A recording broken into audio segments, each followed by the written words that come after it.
Allez, vidéo qui commence de manière un petit peu bizarre parce que j'ai reçu un email super bizarre et en réalité je reçois cet email chaque année avec simplement des petits éléments qui changent.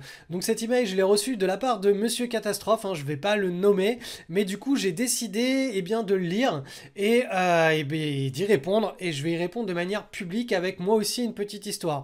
Alors avant de vous raconter, de vous conter l'histoire de Monsieur Catastrophe, je vais vous raconter celle directement dont je lui ai fait part. Alors, ça commence comme ça. C'est l'histoire de Monsieur Catastrophe et de Monsieur Optimiste. Tous les deux ont 20 000 euros sur leur compte en banque et ils doivent agir à partir de maintenant.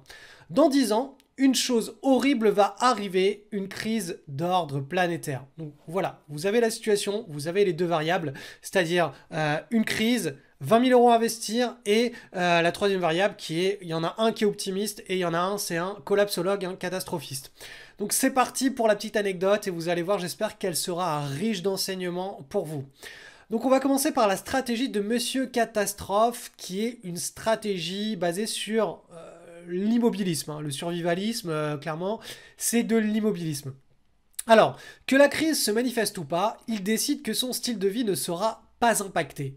Il a choisi l'immobilisme. Il ne supporte pas la volatilité de l'économie et des humains. Il investit donc dans des pièces d'or, dans des boîtes de conserve, dans un stage de survie. Il achète aussi des dollars américains, des francs suisses et un petit lopin de terre à la campagne. Donc un gros jardin en gros. On a maintenant la stratégie de Monsieur Optimiste. Donc lui, il est vraiment dans le mouvement. Pour lui, la vie, c'est le mouvement. Le choix de l'optimisme, c'est tout sauf de la crédulité pour lui. Il est au courant qu'il peut se passer des choses très graves dans la vie, mais il préfère, en être conscient, mais agir en étant toujours optimiste et en bâtissant des choses. Donc pour lui, choisir l'optimisme, c'est embrasser la vie dans sa forme la plus belle, le mouvement. Il veut être en constante évolution, quelles que soient les expériences que le monde lui réserve. Donc avec ses 20 000 euros, qu'est-ce qu'il va faire? Il va tout d'abord investir dans 3 formations. Il va se former en bourse, en immobilier, en business. Donc peu importe que ce soit des formations ou tout simplement suivre une université ou être coaché ou bref, il a besoin d'acheter des bouquins, de se former dans ces 3 piliers de l'enrichissement. Qu'est-ce qui se passe? 5 ans plus tard, son patrimoine, il a déjà explosé puisque net d'impôts et de dettes, il est à 100 000 euros et son mindset a lui aussi évolué. Donc au travers de son parcours initiatique, qui a quand même duré 5 ans, il a dû surmonter de multiples situations indélicates et grâce au mouvement qu'il a donné à sa vie, il est devenu en 5 ans une version améliorée de lui-même. Sauf que, la crise est là, les jeux sont faits et 5 années supplémentaires ont passé, donc on arrive à ce fameux 10 ans. Donc là, je vous ai expliqué ce qu'ont fait nos deux protagonistes les 5 premières années. Maintenant, il y a 5 ans qui se sont à nouveau écoulés, on arrive au moment de la crise. Donc la fameuse crise économique annoncée par tous les collapsologues est enfin là. Monsieur Optimiste, entre-temps, il a bénéficié de l'effet cumulé de ses connaissances. Donc son écosystème bourse, immobilier et business, il lui a permis d'amener son patrimoine net de dette à 1 million d'euros en l'espace de 10 ans. Et là, vous allez me dire, ok, mais plus dur sera la chute, car la crise historique est là, juste devant la porte de Monsieur Optimiste. Alors cet événement qui n'arrive qu'une fois dans une vie s'apprête à le frapper avec une violence extrême. Et au même moment, Monsieur Catastrophe, lui il est aux anges. Le grand jour est arrivé. En l'espace de 10 ans, il a eu le temps de construire une cabane en bois qui est capable d'affronter tous les hivers. Il a maintenant un super potager, un énorme poulailler, il a un fusil et il éprouve une satisfaction euphorisante dans le fait que 99,9% de la population ne soit pas préparée à ce que lui, il a mis une vie entière à construire. C'est son moment de gloire. Mais ce moment, il sera furtif. À l'échelle d'une vie humaine, cette crise, elle n'est qu'un virage. Car quelques mois plus tard, la crise sera derrière Monsieur Optimiste et derrière Monsieur Catastrophiste. Donc le jour d'après la crise, Monsieur Optimiste, clairement, il a perdu gros. Il lui reste à peine 50% de son patrimoine. Mais grâce à son pouvoir d'achat et sa liberté de décision, pendant cette crise, il a pu protéger sa famille en vivant une expérience 5 étoiles à la campagne. Il a tout simplement loué l'extension d'une belle bâtisse de campagne adossée à une ferme biologique qui produit tous ses aliments. Et la situation, elle est vraiment ironique, puisque pendant ces quelques mois de crise, eh bien Monsieur Optimiste, il a vécu à 500 mètres de Monsieur Catastrophe. Mais la crise est déjà passée et la chaleur du soleil caresse à nouveau l'humanité. Beaucoup pensent que la refonte du système économique est injuste, mais cette refonte donne une nouvelle chance à la population humaine de repartir sur de bonnes bases. C'est ainsi que la vie humaine, la consommation, les loisirs et les interactions reprennent de plus belle. Le jour d'après cette crise, jamais l'être humain n'a été aussi heureux de se sentir en vie. Monsieur Catastrophiste, Monsieur Catastrophe, rumine. Il avait tout prévu, le fusil, la cabane, les poules et même les pièces d'or. Il a eu raison pour la première fois de sa vie. Pourtant, il s'aperçoit que le monde repart sans lui. Il décide de focaliser à nouveau toute son attention, toute son énergie sur les côtés négatifs des nouveaux comportements humains. Pour lui, la prochaine crise fera encore plus mal et là, à nouveau, son heure de gloire sonnera. L'optimiste explose tous les compteurs. Certes, il a perdu 50% de son patrimoine, mais ce que cette crise ne lui a pas enlevé, ce sont les 10 années de pratique et de mindset qu'il a dû développer pour atteindre son premier million de gros d'avant-crise. Il se retrouve maintenant dans un nouveau paradigme où il faut tout reconstruire. Et ça tombe bien car il sait investir en bourse et en immobilier et il va profiter du nouveau boom. Il sait comment apporter de la valeur aux humains via une entreprise. De nouveau, 5 années plus tard, donc on se retrouve à 15 ans maintenant, le patrimoine de Monsieur Optimiste dépasse les 2 millions d'euros. Et plus que jamais, il a soif d'apprendre et de construire une meilleure version du monde de demain. Alors pourquoi est-ce que je vous raconte cette petite histoire? Eh bien chaque année depuis 15 ans, Monsieur Catastrophe m'envoie un message personnel. Le message est exactement le même, il y a une chose qui change, c'est les dates dans ce que je vais vous lire et le format de la crise. Donc là, typiquement, c'est le coronavirus. En 2008, c'était les subprimes. Bref, chaque crise a sa thématique. Il y a juste la date et le terme qui change. Sinon, l'histoire reste la même. Donc, je vais vous lire quelle histoire Monsieur Catastrophe se raconte à lui-même d'année en année pour pouvoir être aligné, être en résonance avec sa cabane, ses boîtes de conserve et son poulailler. Allez, c'est parti. Le vendredi 20 mai 2020, à 18 h, les Européens, confinés chez eux depuis 2 mois en raison du coronavirus, sont informés devant leur TV d'un flash spécial. La directrice de la BCE, Christine Lagarde, va prendre la parole ce soir sur toutes les chaînes de télévision publiques en Europe.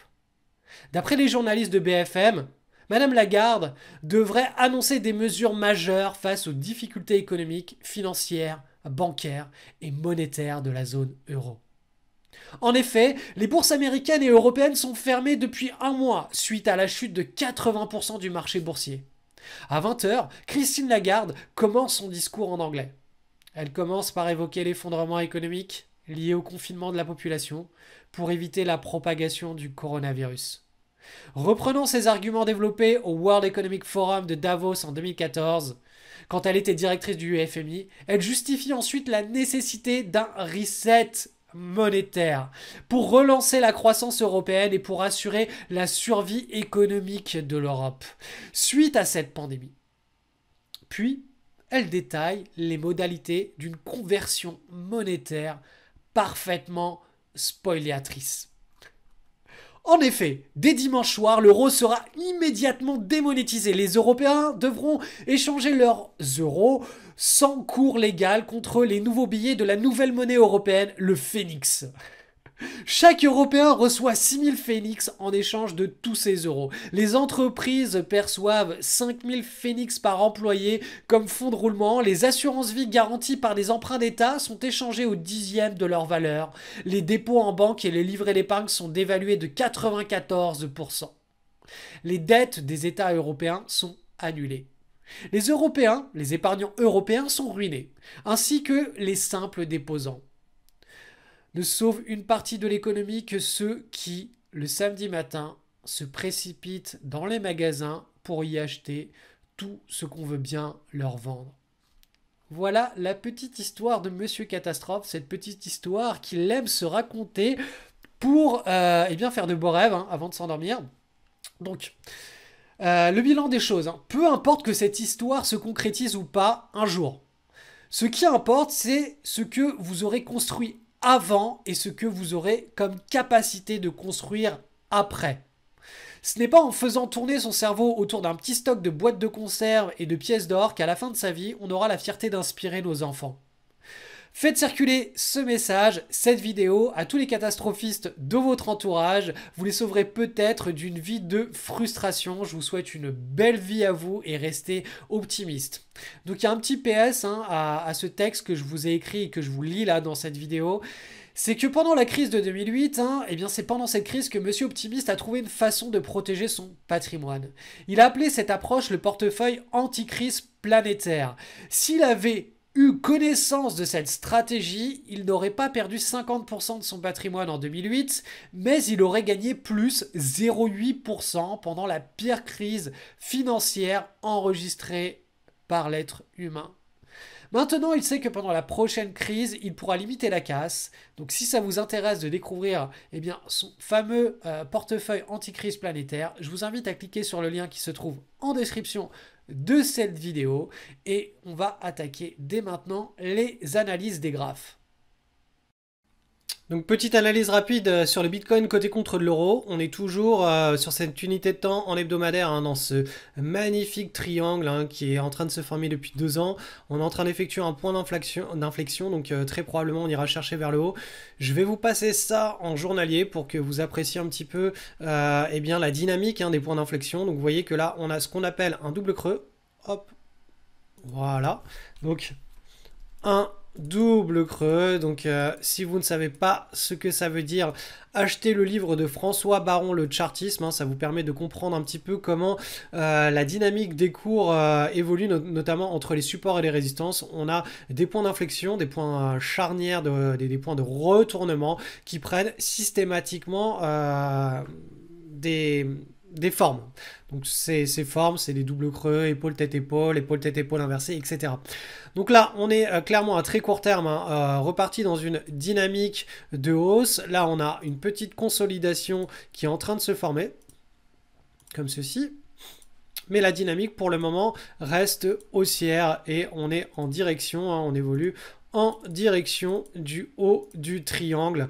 Voilà, sur le mois d'avril, hein, la dynamique, elle est à la hausse. Allez, maintenant on part sur ce qui nous intéresse le plus, hein. On est en train de timer l'éventuel bear market ou pas un marché baissier. Donc je vous l'expliquais, hein, ce niveau de support, il est d'une extrême importance. C'est le yin et le yang, c'est ce qui nous permet de différencier une situation de marché haussier séculaire, donc séculaire ça veut dire à très long terme, d'un nouveau bear market, donc d'un nouveau marché baissier.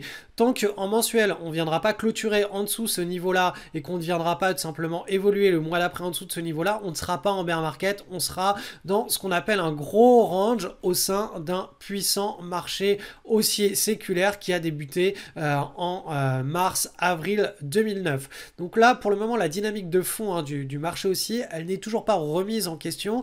On est simplement dans une correction très très forte. Bien entendu, hein, cette correction peut amener une inversion de tendance, hein. L'avenir nous le dira, je ne suis pas Nostradamus, tout le monde est en train de... C'est un petit peu là ce qui se passe, pour tout vous dire, hein, c'est que le pessimisme, il est à son paroxysme. C'est un petit peu comme le Bitcoin pendant le mois de novembre, décembre 2017, quand il a fait son plus haut, tout le monde ne voyait que le Bitcoin to the moon, atteindre les étoiles. Là, tout le monde parle de récession, de dépression économique, que ça y est, c'est la fin, c'est fini, on est foutu, on va repartir dans un bear market qui sera dévastateur. Donc là, typiquement, hein, le support historique hein, à très long terme du SP500, il est à 750 points, donc ça signifie que la baisse potentielle, hein, elle est de l'ordre hein, de moins 70%. Ce ne sont pas des niveaux arbitraires. Si pendant le marché baissier de la crise financière de 2008, le SP500 il est venu faire son point bas avant de repartir à la hausse, c'est qu'il y avait un niveau psychologique, un support autour de la zone des 800 points. Donc vous voyez là, ça a dégueulé, hop, quand on est arrivé sur la zone de support, on est reparti à la hausse. Donc là, à nouveau, à la zone de support historique en cas de crise majeure, de récession mondiale, planétaire, le support, il est ici avec moins 70% de chute.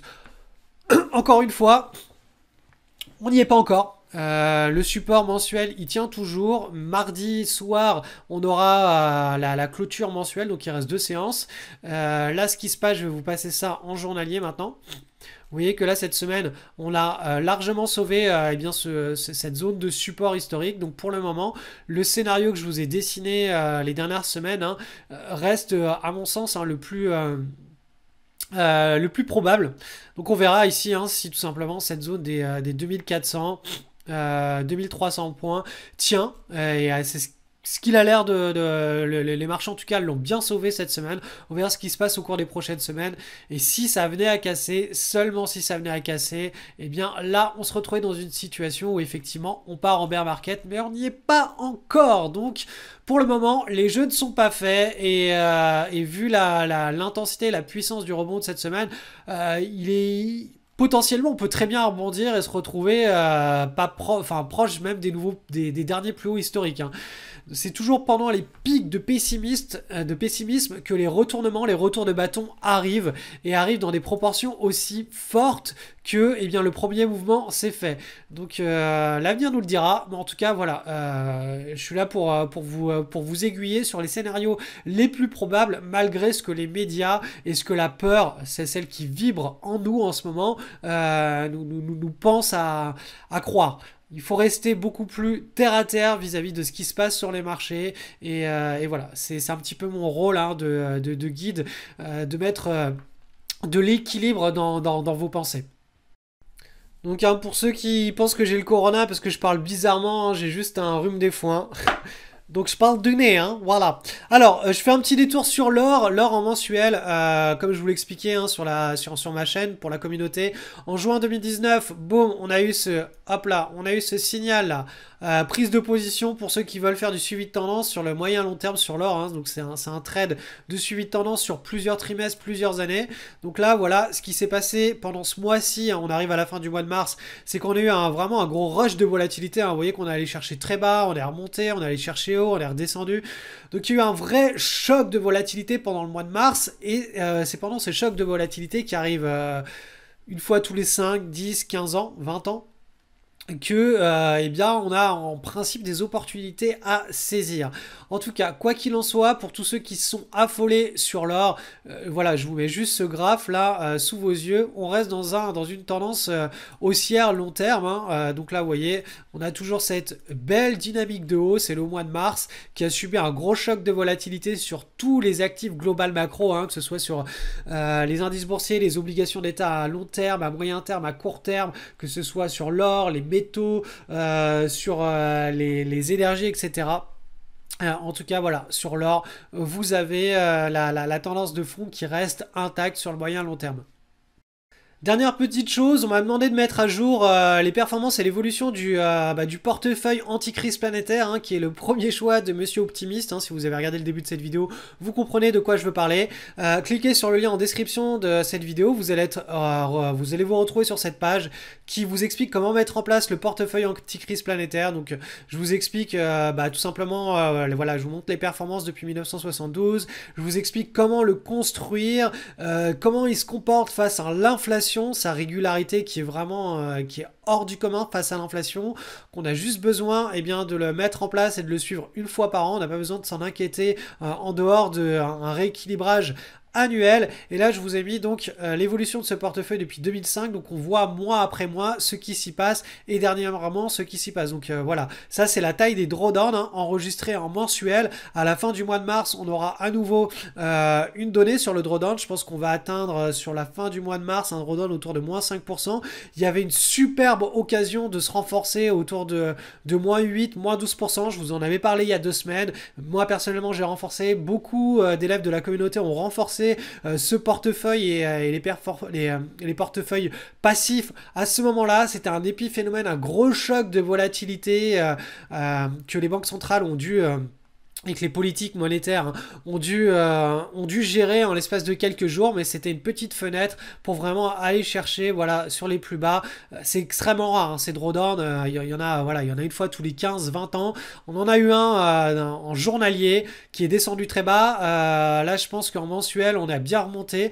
Donc, bref, on reste quand même sur des opportunités. Vous voyez, les meilleurs moments pour renforcer ce portefeuille, c'est quand il baisse en mensuel et qu'il baisse au-delà de -4, -5%. Donc, on verra dans 2-3 jours où est-ce qu'on en est, mais il est probable qu'on soit pareil autour de -5, -6%, donc qu'on soit dans une situation où il est urgent de renforcer ou de mettre en place un tel portefeuille. Ce sont des moments historiques, donc les baisses de l'ordre de -5, -6%, elles arrivent voilà, tous les 4-5 ans. Les baisses de l'ordre de -10%, elles arrivent tous les 15-20 ans. Donc on en a une pendant le mois, et de l'ordre de -4, -5%, on en aura probablement une là en ce moment à la fin du mois. Donc voilà, le portefeuille type de Monsieur Optimiste, hein, c'est celui-ci. Voilà, le lien est en description. Si vous avez des questions, n'hésitez pas à me les envoyer par email. J'y répondrai avec plaisir. Je réponds toujours dans les 24 heures. Et si vous n'avez pas de réponse, c'est que soit ma réponse est dans vos spams, soit que votre email est dans mes spams et que je ne l'ai pas encore vu ou que je ne l'ai pas du tout vu. Je vous souhaite une excellente semaine sur les marchés financiers et puis bon courage avec le confinement, et qui, pour ceux comme moi, se retrouvent avec un rhume des foins qui ne veut pas partir depuis une semaine et demie, et qui ont fait flipper toute leur famille parce que la famille pensait qu'ils avaient le coronavirus. Voilà, allez, petit clin d'œil. Bonne semaine.